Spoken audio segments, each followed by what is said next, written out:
até minutos antes da bola rolar, né? Até a hora antes da bola rolar, não estava confirmada e no final Flamengo, a CBF consegue eliminar para acontecer o jogo.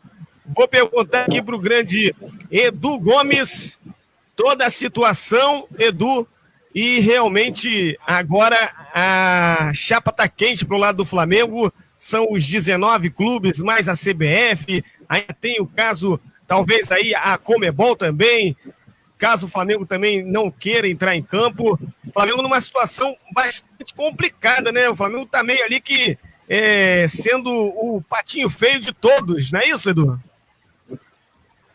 Então, Jorge, eu acho que tem, nesse jogo de hoje, que foi muito cheio de questões, né? Flamengo e Palmeiras, a gente tem 3 questões que podem ser debatidas aí. Uma é a questão do jogo em si, né? Que aí a gente pode depois falar de forma mais específica do que foi esse 1-1 hoje, da oportunidade que o Palmeiras perdeu de somar 3 pontos, aí é uma questão a ser problematizada. Só que as questões extracampo vão ser primeiro aqui faladas e eu acho que tem 2 lados da moeda. Primeiro, que é o lado da diretoria do Flamengo se colocar de forma incoerente, muitas das vezes. Eu falo essa incoerência porque não tem problema nenhum você tomar um posicionamento. Não tem problema nenhum você tomar um partido, seja ele qual for.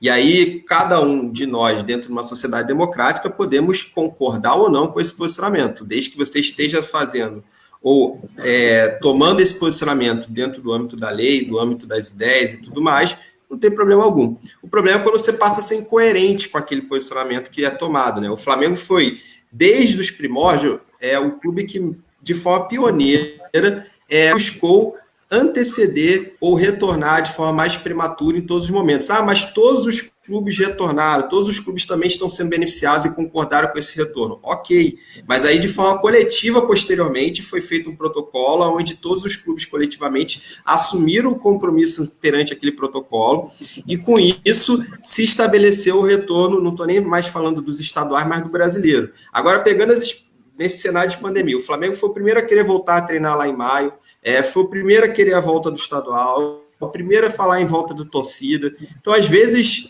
a gestão, a administração da direção do Flamengo também peca no sentido de que tem uma análise apenas fria, empresarial de um clube. Eu sei que eles estão pensando na questão econômica. Óbvio que você ter torcida nesse momento seria economicamente vantajoso para o clube, mas você peca num cenário social tão complexo de colocar uma opinião tão forte nesse momento, né? Por que você vai forçar a barra para voltar a torcida agora? Todos estão sendo prejudicados economicamente.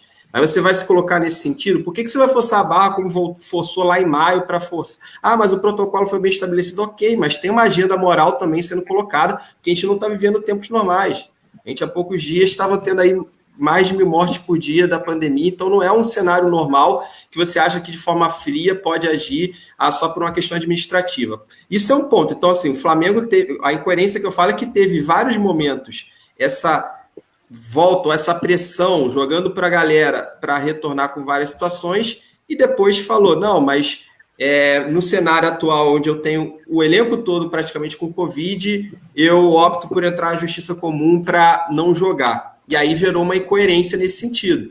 E aí os outros clubes vão fazer valer também cada um, porque a gente tem que entender que não tem bobo nessa situação, né? Todo dirigente de futebol, ninguém ali é santo, todos estão buscando uma disputa de poder onde cada um vai buscar o seu umbigo, né? Só que aí caberia o quê? A gente tem uma posição, se a gente for usar terminologias políticas, a posição do Estado, né? Que quem seria o Estado nessa situação? A CBF. Porque é óbvio que o dirigente do Galo vai lá falar, porque o Flamengo é adversário direto hoje do time que está na liderança, que é o Atlético Mineiro. Óbvio que os outros dirigentes vão falar que houve um erro por parte da direção do Flamengo, porque eles também estão olhando o lado individual. De fato, houve um combinado coletivo, aonde o Flamengo, ao optar por não jogar, estaria descumprindo esse combinado, esse protocolo. Tanto que o Goiás, a gente até já debateu isso aqui, mas o Goiás, apesar de não ter jogado o primeiro jogo, que foram descobertos os casos de Covid no dia do jogo contra o São Paulo, jogou as rodadas seguintes cheio de jogadores que estavam com Covid e que não puderam atuar. Então, por que deveria abrir esse precedente para outro clube? Só que aí a questão toda que foi argumentada pela direção do Flamengo em muitos momentos, e deixando claro, eles não abdicaram de jogar, eles foram para São Paulo, estiveram lá com um time misto, jogaram, botaram a garotada, mas se tivesse a possibilidade de não jogar, eles não jogariam. Por quê? Qual era o argumento? Que foi o elenco praticamente todo. E aí, onde que entra a questão da ausência de um poder central, que é o meu argumento, né? Porque, assim, eu discordar ou concordar, achar incoerente ou coerente a posição da diretoria do Flamengo, pouco importa quando você tem uma lei, que seria, nesse caso, o protocolo, clara e centralizada para ser cumprida, que é o que a CBF não fez. O protocolo da CBF abriu margem para essa confusão. Porque o protocolo não falava de número mínimo de jogadores, como, por exemplo, da Conmebol fala, para exigir que o time entre em campo. O protocolo não falava, se tantos no elenco estiverem contaminados nessa condição, anula-se o jogo. Não é possível que não se pensou nisso lá no início desse processo todo. Não é possível que não se pensou que isso poderia acontecer. E é óbvio que os clubes que estão se colocando contra o Flamengo, eles estão se baseando na lógica de que, coletivamente, que aí é a crítica que eu faço à direção do Flamengo, essa incoerência de sempre se precipitar, botar o lado empresarial acima do lado coletivo da situação toda, achar que você está numa ilha e que você pode tudo contra todos. Não é bem assim. Então, coletivamente, houve um acordo entre os 20 clubes que estão jogando a Série A. Esse acordo é no protocolo. Só que esse protocolo abriu margem também para que até mesmo judicialmente a direção do Flamengo gerasse essa confusão toda. Por quê? Foi um protocolo falho em várias esferas. E ao deixar, a gente já sabe que isso funciona até no âmbito do direito, né? No âmbito da lei, senão não existiria advogado, não existiria julgamento. Você tem como fazer interpretações e debater ali a legislação. E um protocolo que foi montado às pressas e sem uma definição clara em casos como esse que a gente viu agora, obviamente gerou margem para se gerar essa confusão toda. Então eu acho que por mais que eu tenha críticas, aí eu vou abrir aqui esse precedente, eu tenho críticas à posição incoerente e somente essa visão, muitas das vezes fria, que tem a direção do Flamengo, a diretoria do Flamengo hoje. E aí por isso que abriu margem para esse debate todo dos outros clubes contra o Flamengo e tudo mais. Só que no caso específico do brasileiro, não estou nem falando da Libertadores em si, eu acho que faltou uma clareza maior no protocolo estabelecido pela CBF, como se tem, inclusive, uma galera do direito desportivo que especificou que, diferente de outras competições, a CBF não estabeleceu, como foi na Europa, por exemplo, o número mínimo de jogadores que você tinha que ter para entrar em campo, como na Libertadores, se você não tiver aquele mínimo, você toma um WO, está definido e ponto. Mas o Flamengo pensa assim, o Botafogo pensa assado, o Fluminense, não importa. É aquela questão de você ter um poder central que definiu, e uma vez definido, você tem que cumprir, é isso. Aí, quando você não tem algo centralizado de maneira coerente, você abre espaço, abre brecha para esse tipo de situação. Mas aí a gente sabe que no futebol, quando se entra na justiça comum, tem uma série de sanções que podem ser geradas, e pegando um pouco nesse aspecto que outros clubes e até federações estão tentando aí bater no Flamengo nessa situação, né? Então, repito, a diretoria do Flamengo paga um preço pela incoerência que ela construiu nesses meses. Só que essa incoerência só gerou esse turbilhão de informações, esse turbilhão de confusões hoje, porque a CBF, que seria o nosso estado no futebol, gerou um protocolo muito incoerente também. Gerou um protocolo com falhas, um protocolo que não é completo. E aí, é impossível que não pensaram que uma situação como essa poderia acontecer. Na primeira rodada, a gente teve um time como o Goiás que perdeu jogadores por Covid. O caso do Fluminense está para jogar agora cheio de desfalques. O Flamengo foi um caso que aconteceu de forma mais mirabolante, mas que, de alguma maneira, já era previsto que isso poderia vir a acontecer. E aí a gente tem que agora esperar que tenha uma posição mais central e forte da CBF no sentido de manter um protocolo ou estabelecer regras para que seja de forma coesa, não abra precedente para haver injustiças. E no caso do Clube de Regata do Flamengo, a diretoria está pagando também por essa incoerência que eu afirmei aqui, de precipitar muitas das vezes retornos que no geral, foram contrários ao que era o posicionamento coletivo em alguns momentos, né? Então, o Edu trazendo esclarecendo tudo aqui pra gente. Realmente a CBF não sendo clara aí no número mínimo de jogadores para o Covid no seu protocolo, e isso causou toda essa confusão, mas a verdade é que o Flamengo arrumou confusão com todos os outros clubes e agora tá aí os clubes e a CBF vão marcar uma reunião para uma conversa em relação à paralisação do campeonato. Eu não sei se com a entrada em campo do Flamengo, se essa reunião vai ser firmada. No caso, antes do jogo, era o burburinho, era o que se falava sobre essa reunião e sobre uma paralisação do campeonato brasileiro. Wellington na Barra. Olha, saindo dessa esfera política e tudo que aconteceu aí no jogo que antecedeu Flamengo e Palmeiras, como é que você viu a partida Flamengo e Palmeiras, os garotos do Flamengo em campo, Gerson, Arrascaeta e o Thiago Maia ali com o Pedro, os jogadores mais experientes dessa equipe? Garotada se deu bem. Eu acho que tem gente no elenco do Flamengo que deve estar preocupada agora, hein, Wellington? Em relação ao jogo, o Palmeiras, eu acho que entrou, na minha opinião, né, de salto alto, achando que ia vencer fácil, e vimos um Flamengo totalmente diferente, né? A equipe lutando, apesar da fragilidade, a equipe não teve tempo de se preparar, né? A adaptação, né? Com essa dúvida se ia ter jogo ou não, a preparação foi diferente. A equipe chegou no Allianz Parque, faltando 5 minutos para a bola rolar, 10 minutos. Aí o jogo atrasou um pouquinho, mas eu gostei da molecada. Agora, destacar aqui, né? O goleiro Hugo Souza, que fez uma linda defesa, para mim, o melhor em campo. Destacar o Ramon, lateral esquerdo, gostei muito. E os garotos da zaga, né? O Otávio e o Natan. Até porque o gol do Palmeiras saiu num chute fora da área do Patrick de Paula. Se não fosse esse chute aí que a bola bateu ali, me engano, no Thiago Maia e acabou morrendo no fundo da rede, acho que o jogo poderia, o Flamengo teve chance de ganhar o jogo. Então a molecada deu conta do recado, né? Eu estava acompanhando aqui a rapaziada antes do jogo, né? Os torcedores que torcem contra, vai ser goleada, vamos ganhar fácil, e não foi nada disso. O Luxemburgo tem muito trabalho com o Palmeiras, não consegue jogar. A equipe do Palmeiras não consegue mostrar um futebol que a torcida se empolga, né? Enfrentou um Flamengo cheio de desfalques, com a garotada, e se o Flamengo tivesse um pouquinho de paciência, eu acho que o Flamengo poderia ter saído lá de São Paulo até com uma vitória, né? Aproveitar a nossa live lá no YouTube, a Carolina Rocha está dando boa noite, tá, Jorge? Manda um abraço aí para a Carolina, e tá falando que confusão com o meu Mengão, joga ou não joga, é verdade, vamos aguardar, né? Porque tem jogo importante contra o Independiente Del Valle pela Libertadores na quarta-feira, eu não sei como que vai ficar amanhã. Quem jogou hoje faz o teste, né?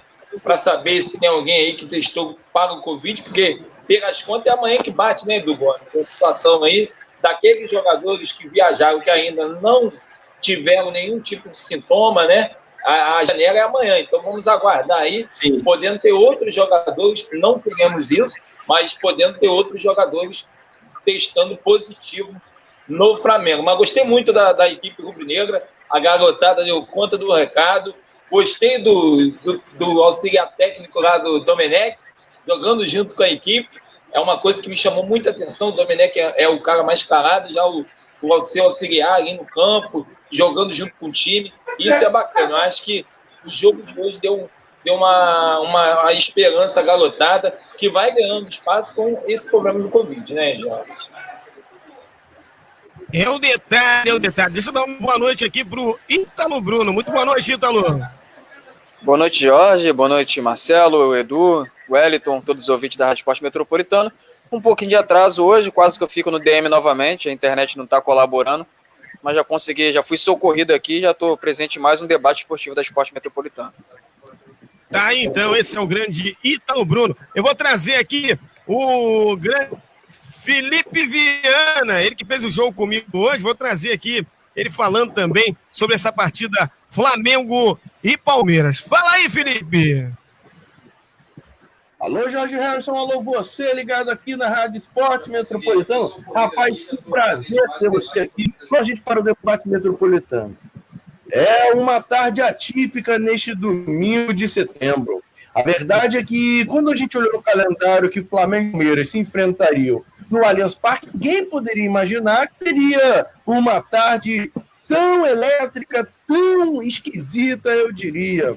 a 10 minutos de rolar a bola, ou pelo menos o horário que estava previsto para rolar a bola, não sabíamos se ia ter jogo. Na verdade, sabíamos que não teria jogo. Até que o TST, Tribunal Superior do Trabalho, tirou a liminar que o TRT, Tribunal Regional do Trabalho, havia concedido. Ou seja, o jogo teve que acontecer. A CBF, então, conquistando uma vitória, ou seja, a realização dessa partida a 10 minutos do início. Mas quando a bola rolou, o que se esperava era um Palmeiras avassalador em cima de um Flamengo jovem, em cima de um Flamengo com garotos da base. Olha, não foi isso que vimos. O jogo começou com o Palmeiras, é claro, atacando. O Zé Rafael tentou uma bola de longe para ir cobrir o Hugo, mas não conseguiu. Até que o Flamengo começou a mostrar o que poderia fazer com os jovens. Foi para cima, assustou essas vezes. Pedro deu muito. A Arrascaeta, hoje de capitão, foi talvez melhores em campo pelo lado. Ele que assumiu a faixa, como eu disse, e mais que isso, chamou o jogo. Veio para o segundo volante, foi meia, foi atacante, foi tudo hoje de Arrascaeta. O companheiro dele, Gerson, também jogou muito bem, formando a dupla de meio-campo titular. E um Palmeiras que levou muito sufoco no Flamengo. Um primeiro tempo agitado, mas sem gols. Quando a bola rolou para o segundo tempo, Patrick de Paula, camisa 5, volante da equipe Alviverde, foi o responsável por abrir o placar. Um chute de fora, ele chuta muito bem, mas despretensioso, é verdade, desviou, me pareceu no Thiago Maia. E aí, rapaz, o Hugo só deu tempo de se lamentar, ela morreu no fundo do gol. Poucos minutos depois, a Arrascaeta deu um belo passe na grande área para Pedro, que escorou para o fundo do gol, enquanto Felipe Melo cochilava e não marcava ninguém. A verdade é que o empate por 1-1 fez jus à partida até certo ponto, porque o Flamengo jogou muita bola e se superou. Do outro lado, temos um Palmeiras com bons potenciais. No banco tinha Gustavo Scarpa, Rafael Veiga, Bruno Henrique, Rony e William. E um time que não consegue criar. A gente conversava na transmissão que o Palmeiras tem essa qualidade pelo lado do campo, com o Rony, o William, o próprio Luiz Adriano, mas é um time que força a jogada no meio de campo, na parte centralizada, com o Lucas Lima completamente apurado. E para o lado do Flamengo, uma superação incrível dos jogadores, dos atletas presentes. Destaque para ele, Hugo, o melhor em campo, defendeu muito.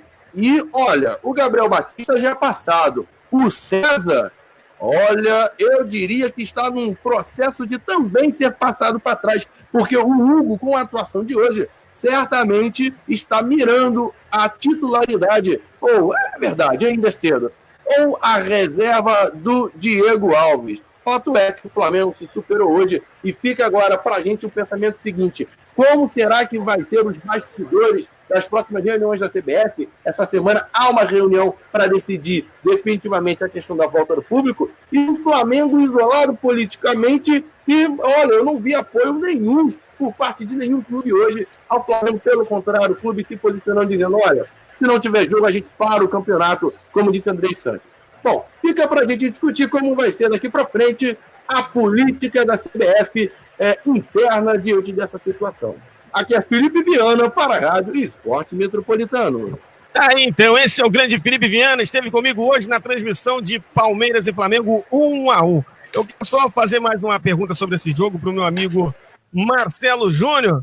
E, Marcelo, é o seguinte, rapaz, eu acho que ficou mais do que provado que o Luxemburgo está numa situação complicada no Palmeiras, um time que tem meias de muita qualidade, como Zé Rafael, como Rafael Veiga, como o próprio Lucas Lima, um time cheio de meias e não conseguia penetrar por dentro da zaga do Flamengo. Só cruzamento, jogada na ponta, com o Verón ou mesmo com o Rony, e um time realmente muito limitado.